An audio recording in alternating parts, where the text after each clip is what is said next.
Autorickshaw জব্দ করতে গেলে পুলিশ সদস্যকে ঝুলিয়ে 1 কিলোমিটার নিয়ে গেলেন চালক। ভেতরে থাকা যাত্রীরা চিৎকারেও থামাতে পারেননি অটোরিকশা। এই ঘটনার একটি ভিডিও সামাজিক যোগাযোগ মাধ্যমে ছড়িয়ে পড়েছে।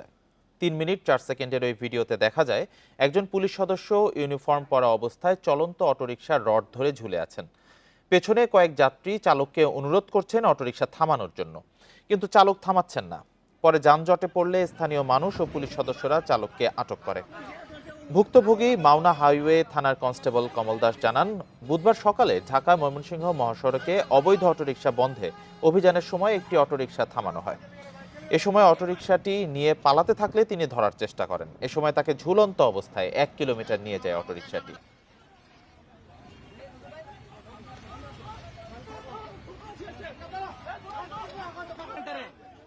ভাই দেখছেন না গাড়ি যাচ্ছিলেন না ভিডিও আছে আমার ভিডিও